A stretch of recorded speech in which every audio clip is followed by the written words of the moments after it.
Yes, Gary B. This is all your fault. Stay tuned for the video. Anachronic.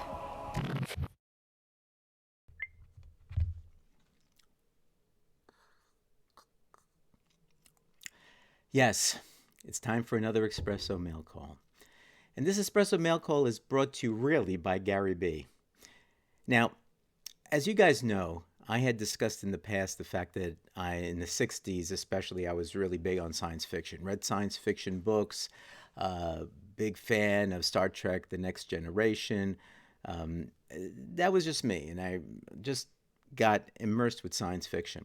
Well, recently, I guess it was maybe 2 weeks ago now, Gary B started talking about a particular comic book on one of his unboxings that he really loved, and I think it was maybe his second or third copy of this thing, and it was Alien Worlds #1 from Eclipse Comics.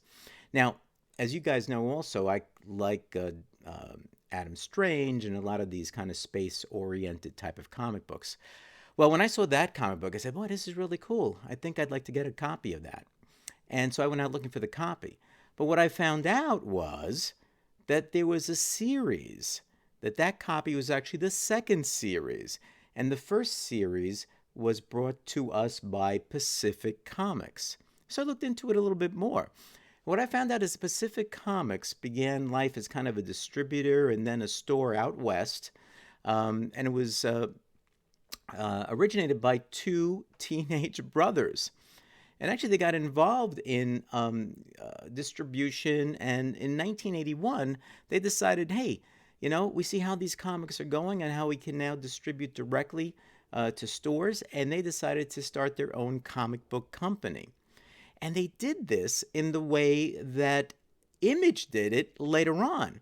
They went to people like Steve Ditko. They went to people like Jack Kirby, Neil Adams, some big people at the time, and said, hey, if you develop comic books for us, we'll let you own the rights to the comic books, just like Image does today. And so they said, okay. And so we got some of these big people coming in and putting in, their ideas for comic books and publishing comic books. I think it started with Jack Kirby early on. It might have been actually the late 70s when they started talking to him. But from 1981 to 1983, they had their own comic book lines. Unfortunately, in 1983, things fell apart. They had money problems, potential distribution problems, and they went out of business. But before they did that, they came up with a line of comics, and one of them was Alien Worlds. So I went out looking for them. Well, the first thing I got, and I pre-opened already, was I saw that second series one that Gary B had, and so I was able to get my own copy of it, a really nice copy. Let me show it to you because it's really cool. This is, let me sure I got it here for you without any kind of glare. Alien Worlds #1. All right. And again, this is from Eclipse. Eclipse took over some of the publications from Pacific when Pacific went out of business. And so they published this Alien Worlds. I don't believe there was an issue #2. So I think in some respects, unless I could be wrong, and I'll let Gary B answer that question in the comments if I'm wrong. But I got my own copy of this. It's really cool. It's something that I like. If you remember from the New York Comic Con, I had myself as Adam Strange on that caricature, and there was a dinosaur. So you've got kind of like this combination of futuristic sci-fi and dinosaurs, prehistoric and stuff. So this is really, really cool. So seeing this on Gary B's channel, I said I had to get it. But now, I did say that as I looked into it, I saw that there was a whole series from Pacific Comics. And so Pacific Comics had issues 1 to 9 in their first series before they went out of business and Eclipse took it over. So I was able to find the entire series. Let's take a look at it. Again, I pre-opened it to make life easier for all of us. And it was really packed well.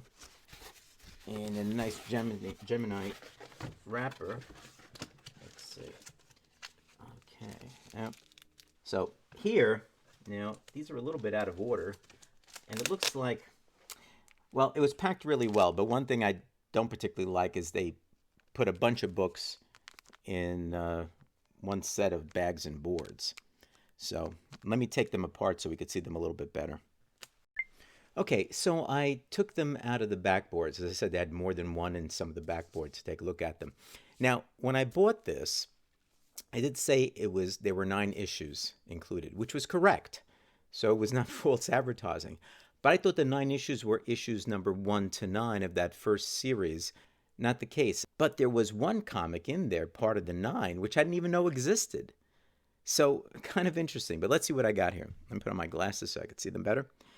Oh, one other thing I wanted to mention to you is the editor was a gentleman named Bruce Jones.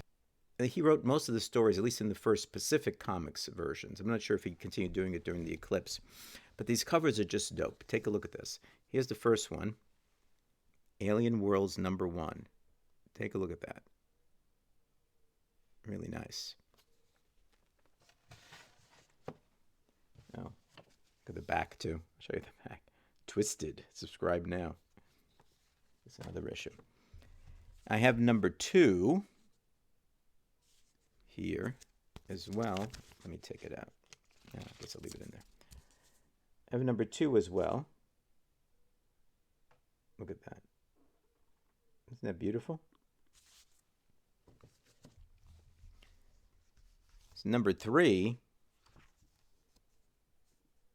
Very weird. This guy's sinking in some kind of quicksand. There's some sort of animals that looks like they're getting towards him.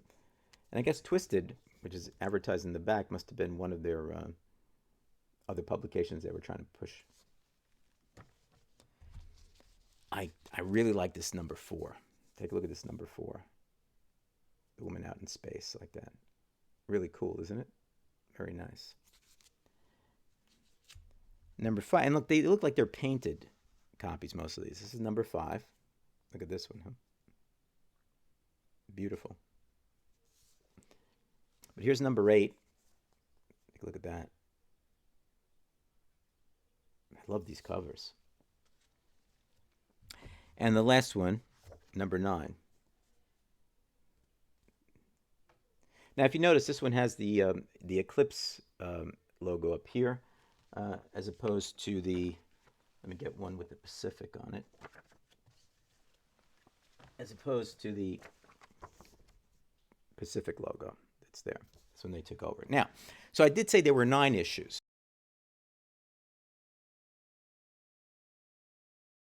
Look at this one.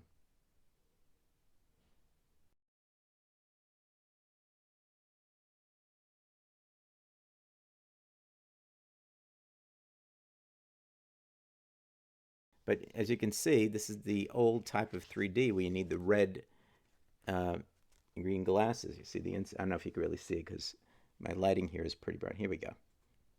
You see how it's put together there. So this was a nice added bonus. I didn't realize that this was in there. But, and looks like the glasses were here in the middle, but it looks like somebody took them apart. That's too bad. So that kind of takes a little bit away from this. Oh, here they are. Oh, I see. They run through from one end to the other. And what came out, I guess you put it together, and what came out was the red lens, putting it together. So you can see it. It just came off. It looks like, but they are the glasses. The glasses are in here, which is cool. There's the glasses.